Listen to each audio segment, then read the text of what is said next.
del apóstol Pablo a los romanos, la epístola del apóstol Pablo a los romanos. Y esta mañana la lección tiene por título El trágico sentido de la vida. El trágico sentido de la vida. Vamos a hacer un repaso primeramente antes de entrar en esta carta, la carta de los romanos. Si usted estuvo la semana pasada con nosotros, usted recuerda que yo dije que la carta de los romanos es la más grande de las cartas del apóstol Pablo porque es la más amplia en su alcance. Una carta muy importante, una epístola muy importante del apóstol Pablo. Es muy intencional. Es una carta muy penetrante porque es penetrante y intencional en su visión de la comprensión de lo que es la verdad. Él explica lo que es la verdad. Y en esta introducción que estuvimos la semana pasada, encontramos los grandes temas de esta epístola, esta carta. Temas a los cuales el apóstol Pablo regresa una y otra vez, mientras expone unos tremendos conceptos que, como dije la semana pasada, han alterado, han cambiado la vida de muchas personas a través de los siglos, incluyéndome a nosotros. Nosotros hemos sido transformados por esta palabra del apóstol Pablo a los romanos. Y dije que en el corazón del argumento de Pablo, lo central, encontramos el personaje central, que es Jesucristo, es nuestro Señor. Todo está basado en la persona de Jesucristo. De Jesucristo, todas las otras grandes virtudes, las grandes verdades fluyen. Todo comienza, todo tiene como base, como fundamento, nuestro Señor Jesucristo. Entonces, de ahí de Jesucristo, del personaje central, entonces el Evangelio es el siguiente tema que fluye de este personaje central. Y en su introducción, Pablo señala que Jesucristo fue prometido a nosotros, que Él vino como fue predicho en el Antiguo Testamento. Entonces, una de las cosas que más importante que nosotros podemos aprender es que nuestra fe no es algo nuevo. Nuestra fe, mis hermanos, viene a nosotros a través de siglos de enseñanza, siglos de predicación. No es algo nuevo, no es algo que alguien inventó recientemente, no.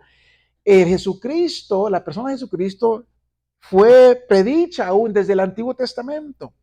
Entonces, nuestra fe tiene gran base, grande fundamento, viene a través de siglos de enseñanza y predicación. Y Pablo nos recuerda en su introducción que Jesucristo fue aquel que fue prometido de antemano y lo presenta en dos maneras muy únicas. Primeramente, en cuanto a su naturaleza humana, el apóstol dice que Jesucristo es descendiente de David. Romanos 1:3 dice así, acerca de su Hijo, nuestro Señor Jesucristo, que era del linaje de David según la carne. Entonces, primeramente, lo presenta como un ser humano del linaje de David. Pero esto está conectado o vinculado con su deidad. Romanos 1:4 dice así, que fue declarado Hijo de Dios con poder según el Espíritu de santidad. Romanos 1:4 fue declarado Hijo de Dios con poder según el Espíritu de santidad. Entonces, inequívocamente, Pablo está declarando la deidad de nuestro Señor. Él fue humano, pero completamente también fue Dios. Él era Dios. Aquí Pablo enfatiza el hecho que en su personalidad, Jesucristo combinó todo lo humano con todo lo que era divino. 100% humano, 100% divino. Y hay tres cosas que dice el apóstol Pablo que marcaron la deidad de Jesús. Primeramente, versículo 4, él vino con poder. Dice, fue declarado Hijo de Dios con poder. Primera cosa, la deidad de Jesús vino con poder. Segundo, vino según el Espíritu de Santidad. Continúa diciendo, según el Espíritu de Santidad. Y la tercera marca de la deidad de Jesús es que resucitó de entre los muertos, por la resurrección de entre los muertos. Vino con poder, vino según el Espíritu de Santidad y resucitó de entre los muertos. Y ahí, mis hermanos, es donde nuestra fe descansa. Nuestra fe está basada en estas tres cosas. Que Jesús vino con poder, fue declarado Hijo de Dios con poder, Él vino según el Espíritu de Santidad y resucitó de entre los muertos. Ahora, ahí es donde descansa nuestra fe. Y usted recuerda, dice el apóstol Pablo, escribe el apóstol Pablo, que era la fe de los cristianos romanos que la gente estaba hablando? Hablaba de su fe. Romanos 1:8. Dice, vuestra fe se divulga por todo el mundo. Romanos 1:8. Vuestra fe se divulga por todo el mundo. La gente estaba hablando, los ciudadanos, los romanos estaban hablando de la fe de los cristianos. Era la fe de los cristianos que sorprendía al mundo romano. En otras palabras, los cristianos romanos eran cristianos genuinos, verdaderos, se distinguían por su fe. Y luego en Romanos 1:15, Pablo dice así, muy pronto estoy a anunciaros el evangelio. Él iba a Roma, en esta carta está escribiendo, voy a Roma para predicarles el evangelio. Y el evangelio son todos los grandes hechos sobre la humanidad y sobre Dios, que Dios quiere impartir a nosotros para, como dije la semana pasada, que nosotros podamos llegar a ser personas íntegras, personas completas. Ese es el mensaje del evangelio. El mensaje que Pablo va a predicar a estos cristianos y a través de este mensaje va a alcanzar a todas las naciones. Y versículo 16, Pablo dice algo muy importante, muy interesante, muy conocido acerca del evangelio. Dice el apóstol Pablo, no me avergüenzo del evangelio, porque es poder de Dios para salvación a todo aquel que cree, al judío primeramente y también al griego. No me avergüenzo del evangelio. ¿Por qué es que no se avergüenza del evangelio? Cuando dice Pablo, no me avergüenzo del evangelio, lo que está diciendo es que yo estoy orgulloso del evangelio. No me avergüenzo, no, al contrario, estoy orgulloso del evangelio. ¿Por qué? Él quería llegar a Roma con el evangelio y la pregunta es ¿por qué? Entonces Pablo está orgulloso del evangelio porque en Roma los romanos apreciaban el poder.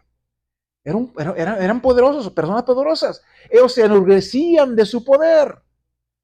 Tenían todo, era un imperio poderoso. Entonces, si alguien conocía de poder, eran los romanos. Entonces, por eso dice Pablo, estoy listo para ir a Roma, porque yo sé que ustedes reconocen lo que es el poder, para presentar el poder del evangelio. Pablo sabía que aunque era un imperio poderoso, los romanos eran impotentes para cambiar los corazones necios, los corazones hostiles, odiosos del hombre, eran impotentes para eliminar la violencia. No había nada que los romanos pudieran hacer acerca de estas cosas. Y es por eso que Pablo está tan orgulloso del evangelio, porque es el poder de Dios que puede hacer lo que el hombre no puede hacer. El poder de la palabra y el poder de Dios puede hacer estas cosas, puede cambiar los corazones. Entonces, esta es la introducción de la que hablamos la semana pasada. En los primeros 16 versículos de la carta del apóstol Pablo a los Romanos, concluye con esta gran declaración por el apóstol, versículos 16 y 17. Dice, porque no me avergüenzo del evangelio, porque es poder de Dios para salvación a todo aquel que cree, al judío primeramente y también al griego. Dice, continúa diciendo en el versículo 17, porque en el evangelio la justicia de Dios se revela por fe y para fe, como está escrito, mas el justo por la fe vivirá. Y aquí encontramos una tremenda declaración, porque es aquí donde ahora Pablo nos centra en el gran tema de esta carta, y es el poder de Dios para sanar las heridas de los hombres y darnos libertad y liberación de las ataduras del mal en nuestras vidas. Este es el tema central de esta carta. El poder de Dios, primeramente, para sanar las heridas de los hombres y darnos libertad y liberación de las ataduras del mal en nuestras vidas. Con el poder del evangelio viene la justicia de Dios. ¿Qué es la justicia de Dios? Un sentido de valor a nuestra vida que nos da significado. Con el poder del evangelio viene la justicia de Dios. El poder de Dios nos libera del control del pecado, nos libera del sentido de desesperación, de culpa. Y este poder y esta justicia son disponibles, dice el apóstol Pablo, a través de la fe, por fe. Versículo 7, porque en el evangelio la justicia de Dios se revela por fe y para fe. Como está escrito, mas el justo por la fe vivirá. Entonces, ¿qué quiere decir esto? ¿Qué quiere decir estas palabras? Versículo 17. Esto quiere decir que el evangelio, mis hermanos, puede alcanzar a cualquier persona, donde quiera que esté y en cualquier momento. Es por fe y para fe. Ahora, esas son las buenas nuevas. Esas son las buenas nuevas, el gran mensaje de la iglesia de Jesucristo para el mundo. El mensaje que usted y yo tenemos para cambiar este mundo es que la justicia de Dios, la justicia de Dios es para toda persona, para que la persona que lo quiera puede recibirlo, donde quiera que esté, en cualquier lugar. Entonces, no hay nada como el mensaje del Evangelio. No hay nada que se compare con el mensaje del Evangelio. No hay nada que no, el Evangelio no tiene ningún rival. Y por eso es que nosotros también podemos decir con el apóstol Pablo, no me avergüenzo del Evangelio de Jesucristo, porque no hay nada que se compare con el Evangelio de Jesucristo. Ahora, vamos a continuar con el versículo 18. Porque comenzando con el versículo 18, el capítulo 1, suena ahora una nota más sombría. Esta sección introduce un análisis extenso, cuidadoso, lógico del dilema humano. Se extiende desde el capítulo 1, versículo 18, hasta el capítulo 3, versículo 20. Y vamos a comenzar con los versículos 18 al 20. Dice así, Romanos 1, 18 al 20. Porque la ira de Dios se revela desde el cielo contra toda impiedad e injusticia de los hombres que detienen con injusticia la verdad. Porque lo que de Dios se conoce les es manifiesto, pues Dios se lo manifestó, porque las cosas invisibles de Él, su eterno poder y deidad, se hacen claramente visibles desde la creación del mundo, siendo entendidas por medio de las cosas hechas, de modo que no tienen excusa. Romanos 1, 18 al 20. Ahora, en los versículos anteriores, ¿te recuerda? Pablo claramente habló de el Hijo de Dios, que es la clave, es el corazón del Evangelio. Habló del poder de Dios que se libera entre el hombre cuando el hombre, la persona, cree el Evangelio, y habló de la justicia de Dios que es otorgada a nosotros como un regalo, como un don que no podemos ganar, no merecemos, pero es nuestro, sin embargo, a través de la fe. Pero ahora, comenzando con el versículo 18, Pablo habla de la ira de Dios. La ira de Dios. Y aquí encontramos la primera nota negativa en esta carta. Pero es una nota muy importante, muy necesaria, porque aquí el apóstol comienza a decirnos por qué es que nosotros necesitamos el Evangelio de Dios. Nos habló que del Evangelio, que es el poder de Dios. Nos habló de Jesucristo, la justicia de Dios. Pero ahora, comenzando el versículo 18, nos comienza a decir por qué es que es necesario, necesitamos nosotros el Evangelio de Dios. Nos necesitamos, mis hermanos, porque como dice la palabra, que toda persona, donde quiera, está sufriendo de la ira de Dios. Toda persona. Sufrimos de la ira de Dios. Ahora, ¿qué es lo que usted piensa? ¿Qué se le viene a su mente cuando usted escucha esa frase, la ira de Dios? Para muchas personas, la ira de Dios representa algo que está todavía por venir, algo que sigue la muerte, el juicio de Dios. Ahora, es verdad que el infierno y todo lo que puede seguir son una expresión de la ira de Dios, pero no es lo que quiere decir el apóstol aquí. Muchas personas piensan que la ira de Dios son truenos, relámpagos, juicio, fuego, azufre, destrucción repentina, catástrofes que vienen sobre las personas que son pecadoras, culpables, pecadoras. Todas estas cosas son manifestaciones de la ira de Dios. Pero realmente la ira de Dios es algo, no es algo que está por venir, sino que es algo que está presente ahora. Está presente ahora. El texto dice, se revela desde el cielo. En otras palabras, es algo que está sucediendo ahora mismo. La ira de Dios se está revelando ahora mismo. Está sucediendo ahora mismo. Versículo 18. Porque la ira de Dios se revela desde el cielo. Y cuando algo se revela desde el cielo, no cae del cielo sobre nosotros, sino que está presente en todo lugar y viene a nosotros a través de las fuerzas invisibles obrando en nuestras vidas. Y por eso es que la ira de Dios es algo que es absolutamente inescapable. Todos nosotros estamos confrontados con y sufrimos de la ira de Dios sin excepción. Todos nosotros. La ira de Dios está presente en todo lugar y está siendo manifiesta y es manifiesta por la resistencia invisible de Dios a la maldad del hombre. Por eso se revela se revela la justicia de Dios, la ira de Dios, perdón. Mire, acabamos de celebrar la Navidad y la Navidad tradicionalmente es un tiempo donde la gente está más contenta, más alegre, más tranquila, pero los estadísticos nos dicen que es el tiempo de la Navidad donde aumentan de manera alarmante la tasa de suicidios, donde más gente se mata. ¿Por qué?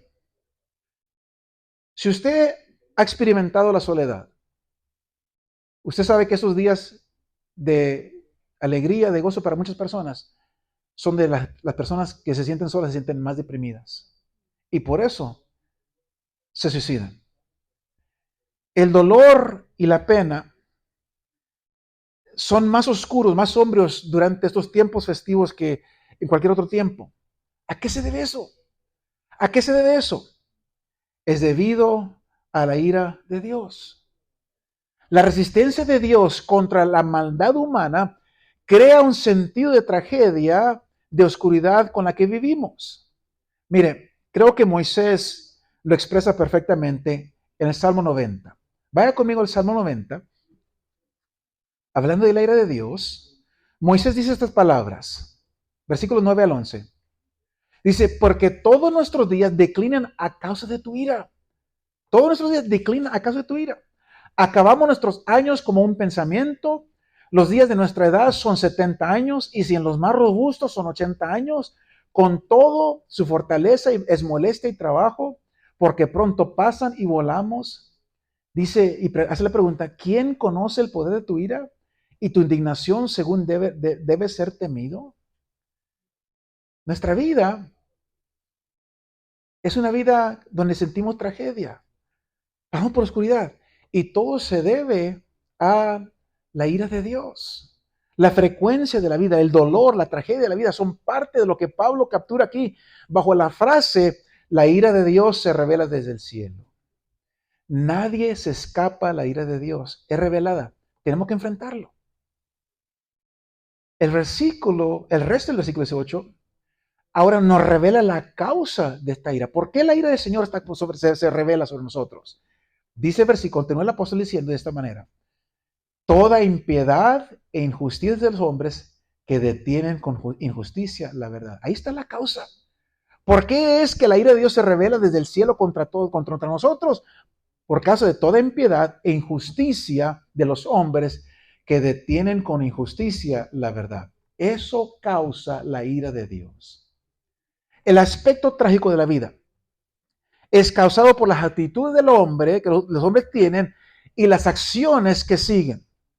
Noten el orden, noten en orden esto. Primeramente la impiedad y luego la maldad. Nunca está en orden reverso. Siempre primeramente la impiedad y luego sigue la maldad.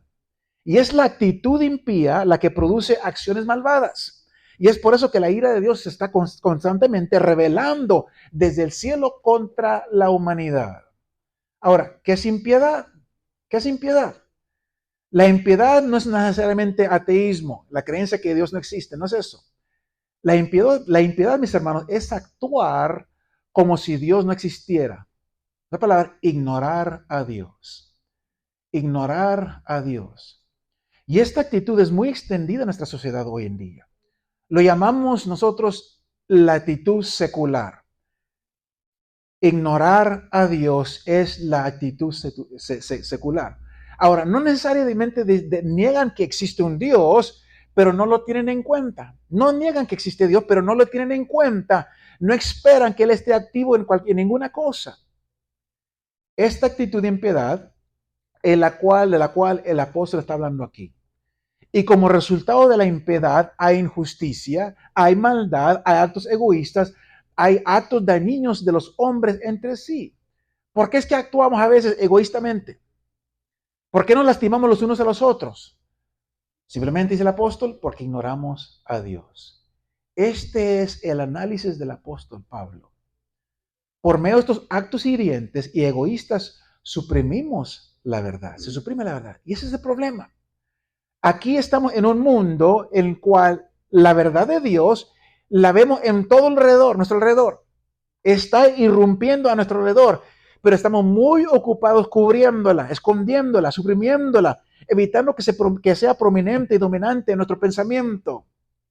Ese es el asunto. Y contra esta actitud de ocultar la verdad, de suprimirla, la ira de Dios arde entre la humanidad. Por eso se revela la ira de Dios. Por eso es que la vida, mis hermanos, la razón por que la vida se ha vuelto trágica en muchos casos es porque el mundo está privado de la verdad. La verdad que es necesaria para la vida, para la libertad, para la piedad, los hombres la ocultan, la reprimen. En el versículo 19 al 20, el apóstol presenta ante nosotros la naturaleza de la verdad que está siendo suprimida. Dice el versículo 19 y 20, porque lo que de Dios se conoce les es manifiesto, pues Dios se lo manifestó, porque las cosas invisibles de él, su eterno poder y deidad, se hacen claramente visibles desde la creación del mundo, siendo entendidas por medio de las cosas hechas, de modo que no tienen excusa. Aquí está la naturaleza de la verdad. La verdad que está siendo reprimida, aquí está. Lo que de Dios se conoce le es manifiesto, pues Dios se lo manifestó. Las cosas invisibles de él, su eterno poder y deidad, se hacen claramente visibles desde la creación del mundo, siendo entendidas por medio de las cosas hechas, de modo que no tienen excusa. La verdad que el hombre se esfuerza para suprimir es la existencia de Dios, del poder eterno de Dios, la majestad de Dios. Suprimen o quieren suprimir la grandeza de Dios, que no se conozca la grandeza de Dios. Esa es la verdad que el mundo intenta ocultar. Existe hoy una evidente conspiración para no mencionar a Dios. No hablen de Dios. No actúen como que Dios tiene algo que ver con los asuntos comunes de la vida. Puedes admitir que existe un Dios, pero no esperes que Él venga a interferir o haga algo por nosotros. Y sobre todo, la actitud de hoy en día, no menciones el nombre de Dios. Ustedes lo saben.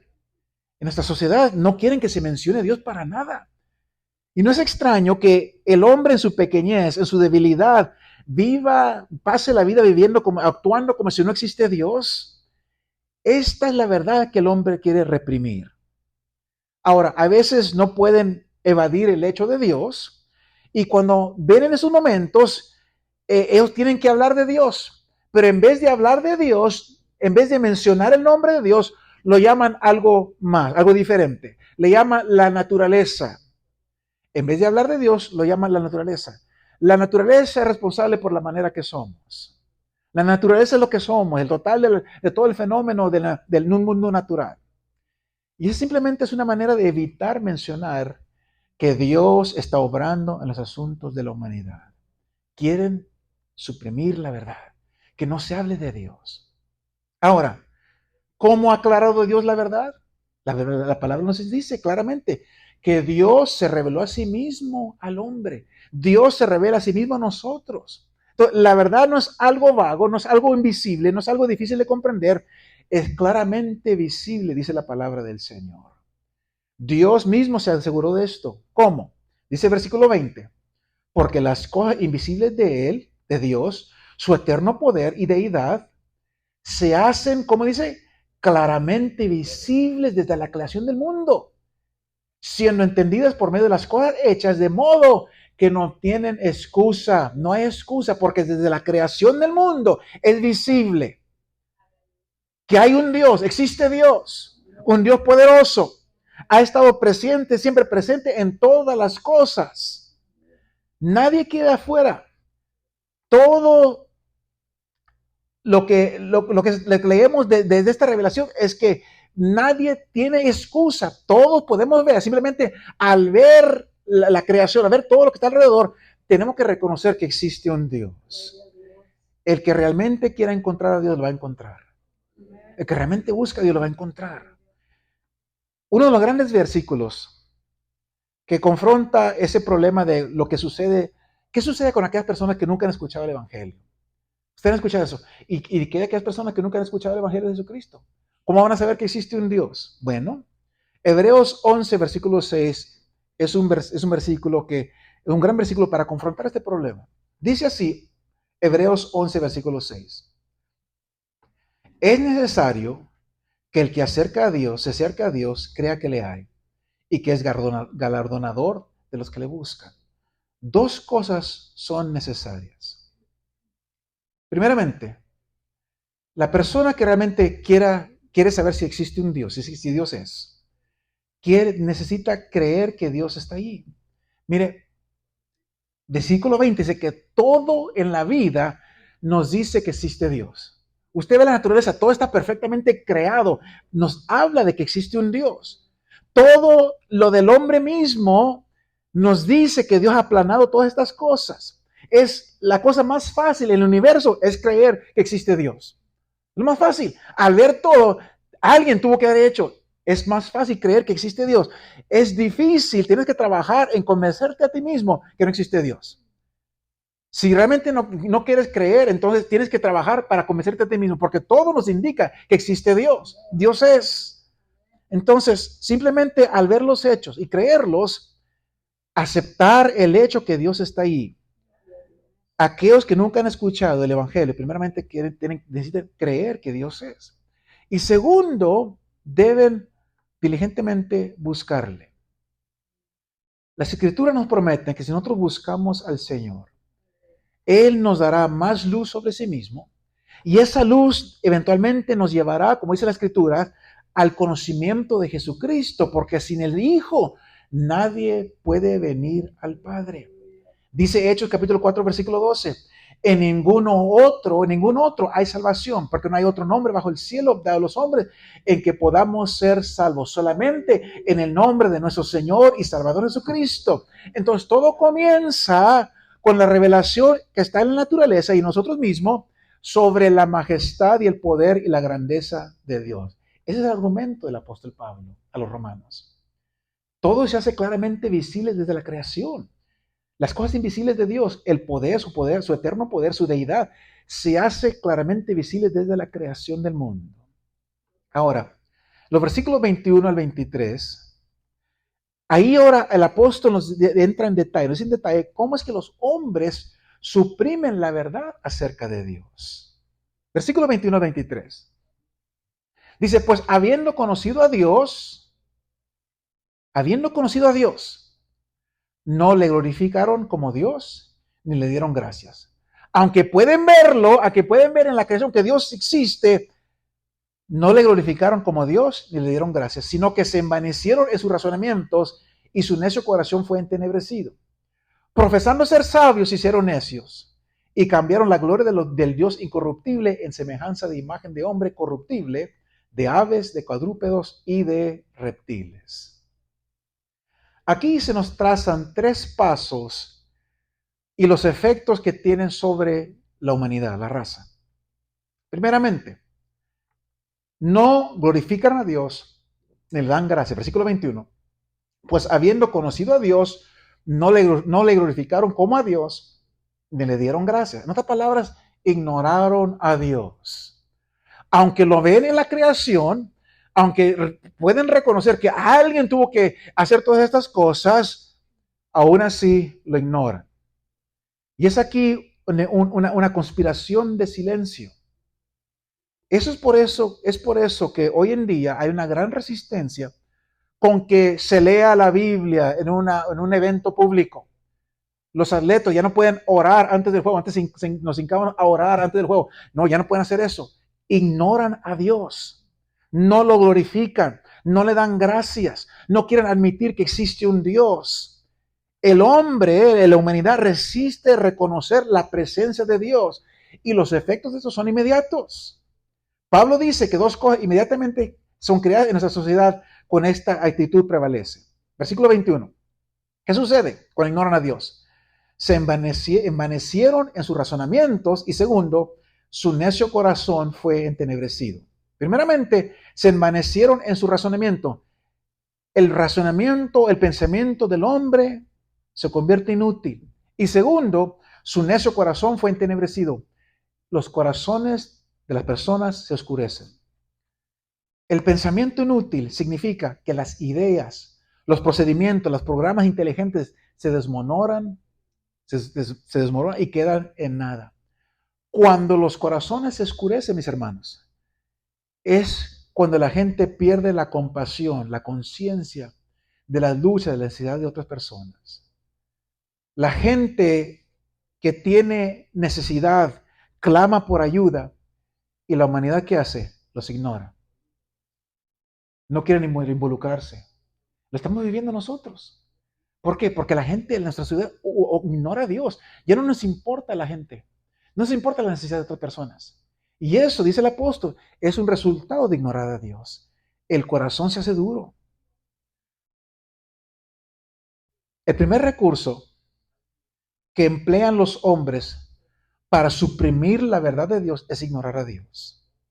El segundo recurso, dice el apóstol, que reclaman ser sabios. Versículo 22. Profesando ser sabios, si hicieron necio. En otras palabras, ellos imitan a Dios, quieren imitar a Dios. Ellos afirman que conocen, que son capaces de conocer todo y ejecutar cualquier cosa. No necesitamos a Dios. El hombre tiene la capacidad mental.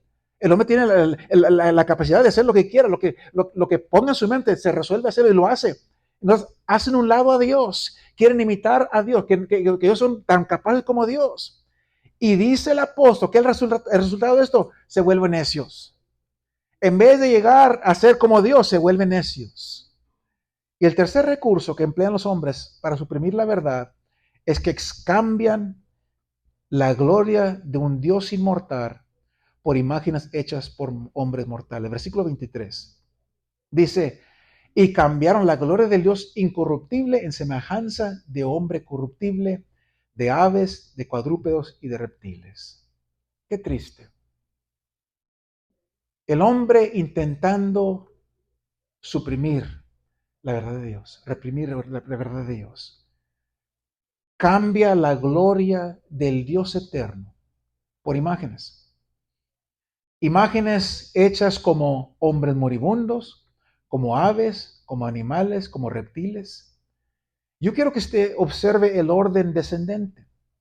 Cuando la idolatría comienza primeramente con el hombre haciendo imágenes de hombres. Y el mundo, como ustedes saben, está lleno de estatuas. Y la mayoría de ellas refleja imágenes del mundo griego, el mundo romano antiguo. Y por supuesto, estos solamente son símbolos de ideas que el hombre adora. Y todavía existen estas imágenes. Estas imágenes, mis hermanos, invalidan a Dios.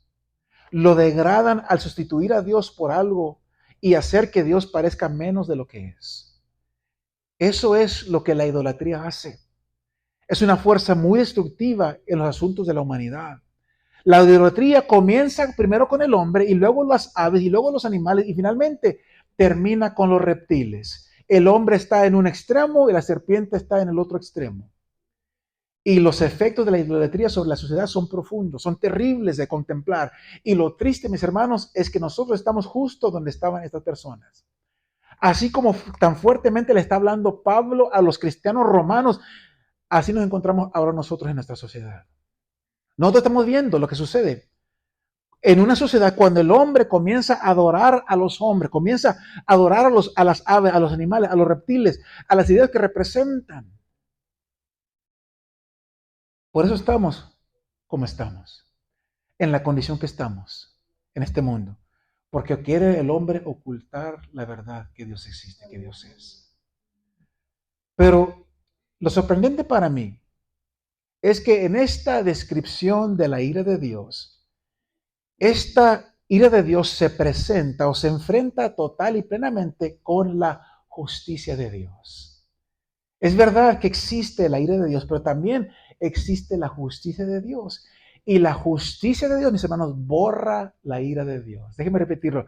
La justicia de Dios borra, elimina la ira de Dios.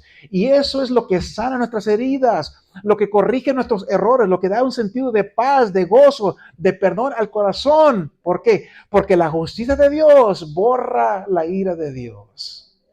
Es la ira de Dios la que crea los dolores de la vida. Es la ira de Dios que crea el dolor, la angustia, la oscuridad, la muerte, la depresión, la desesperación. Todo esto viene de parte de la ira de Dios. y son productos de ignorar a Dios. Dice el apóstol Pablo, esto es el resultado de ignorar a Dios. Es el resultado de tratar de imitar a Dios. Es el resultado de invalidar a Dios en nuestra vida. Todo esto, dolor de la vida, el dolor, angustia, oscuridad, muerte, depresión, desesperación que estamos viviendo en todo nuestro mundo, todo viene como un resultado, un producto de ignorar a Dios, de intentar imitar a Dios, de ser como Dios y de invalidar a Dios en nuestra vida. Pero existen buenas nuevas. Y pensaríamos que la humanidad, al ver todo lo que está sucediendo, buscaría las buenas nuevas, buscaría la solución. Lo triste y la maravilla de nuestros tiempos es que en este mundo retorcido, desmoralizado, distorsionado en que vivimos, nos aferramos mejor a nuestras heridas y rechazamos la sanidad de Dios. Qué triste. Que el mundo, en vez de buscar la respuesta, la solución que está en Jesucristo, en la palabra, en vez de aceptar que realmente existe Dios, que Dios es, lo rechazan aún más, lo ignoran más. Pero yo quiero terminar esta mañana con las buenas nuevas, porque sí hay solución, sí hay solución. El Evangelio son las buenas nuevas que Dios envió a su Hijo Jesucristo al mundo para corregir esta condición, y lo hizo en tres maneras. En tres maneras. Primeramente, Jesús vino a vindicar el valor de la gloria de Dios viviendo por ella. Juan capítulo 7, 17, versículo 4. Dice así Jesús: yo te he glorificado en la tierra, he acabado la obra que me diste que hiciese. Jesús vino con un propósito, para deshacer todo lo que acabamos de leer ahorita de lo negativo, de los pasajes negativos. Jesucristo vino para traer solución a eso. Las buenas nuevas, Jesús vino a este mundo para corregir esta condición. Y una vez más, lo hizo en tres maneras. Primeramente, para vindicar el valor de la gloria de Dios. Yo te he glorificado en la tierra, he acabado la obra que me diste que hiciese. Segundo, al morir, para demostrar el valor del mayor sacrificio posible. Romanos capítulo 3, versículo 25 a 26. Dice: a quien Dios puso como propiciación por medio de la fe en su sangre, para manifestar su justicia, a causa de haber pasado por alto en su paciencia los pecados pasados, con la mira de manifestar en este tiempo su justicia, a fin de que Él sea el justo y el que justifica al que es de la fe de Jesús. Entonces Jesucristo vino, mis hermanos, a rescatarnos de la ira de Dios, de rescatarnos de todo lo que deshonra a Dios, de la gloria de Dios. Vino a rescatarnos de la ira de Dios. Entonces, es verdad que vivimos bajo la ira de Dios, pero Jesucristo vino al mundo para rescatarnos de esa ira, y lo hizo al morir en nuestro lugar, al convertirse uno con nosotros, para que la justicia de Dios pueda venir a nuestra vida. Una justicia que nosotros no podemos lograr por nosotros mismos. La justicia que recibimos al unirnos con Jesucristo, confiando en Él como nuestro Señor y Salvador. Así viene la justicia de Dios sobre nosotros. Entonces, la justicia de Dios elimina la ira de Dios en nuestra vida. ¡Qué hermoso!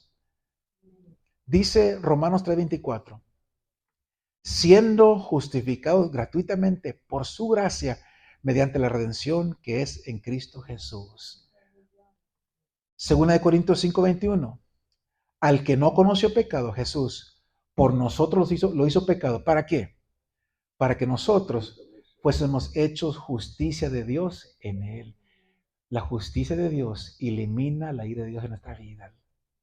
Jesús vino para cambiarnos, mis hermanos.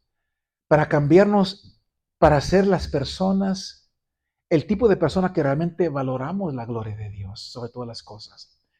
Que vivimos para mostrar su valor. Dice Mateo capítulo 5, versículo 16. Así alumbre vuestra luz delante de los hombres. ¿Para qué? Para que vean vuestras buenas obras. ¿Con qué propósito?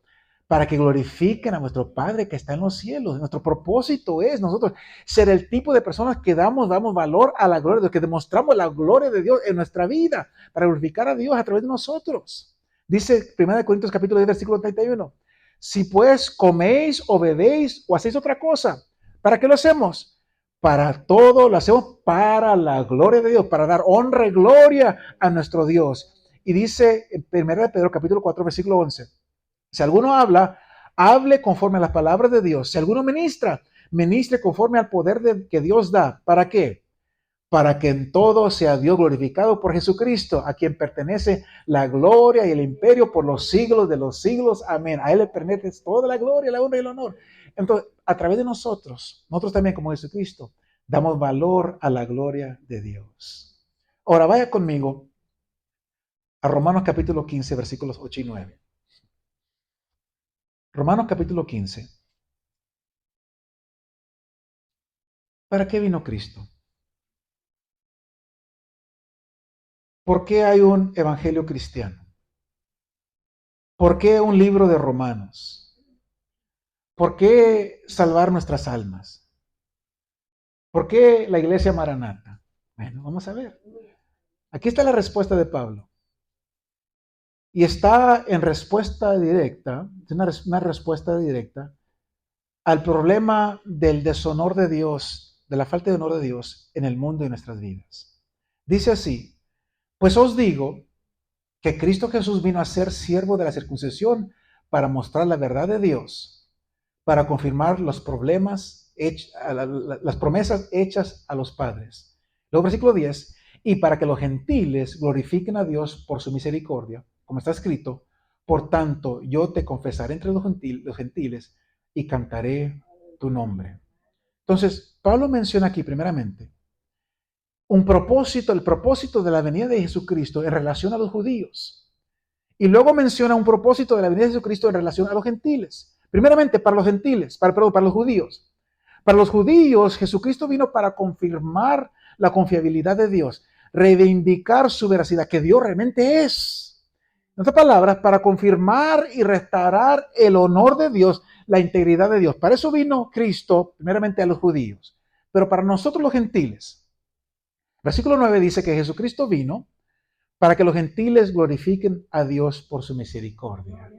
Para que nosotros glorifiquemos a Dios por su misericordia. En otras palabras, Cristo vino a restablecer el honor de Dios, la gloria de Dios para los judíos y los gentiles. En otras palabras, Jesucristo vino a reparar lo que Romanos capítulo 1, versículo 19 hasta el capítulo 3, versículo 20 dice que fue arruinado. Jesucristo vino para arreglar todas estas cosas. Todo lo negativo que hemos visto esta mañana, que Pablo habla de la nota negativa, Jesucristo vino a arreglar todas esas cosas, a reparar todo eso. Y por último, vaya conmigo a Romanos 3:23. Dice la palabra, por cuanto todos pecaron y están destituidos de la gloria de Dios. Yo tomé la libertad de buscarlo en la nueva traducción viviente, dice así: pues todos hemos pecado, nadie puede alcanzar la meta gloriosa establecida por Dios. Wow. Todos hemos pecado y nadie puede alcanzar la meta gloriosa establecida por Dios. Y eso es donde estamos nosotros aquí esta mañana. Ninguno de nosotros en este cuarto, en este templo, ama la gloria de Dios como debería. Ninguno de nosotros, comenzando conmigo. Todos quedamos cortos. Todos hemos pecado. Todos hemos pecado. Todos hemos deshonrado a Dios. Todos en algún momento hemos cambiado su gloria por imágenes. Dios no es apreciado, atesorado, admirado y amado con fervor de la manera que Él merece. Todos quedamos cortos. Así que estamos bajo el poder del pecado, dice la palabra. Somos culpables ante Dios.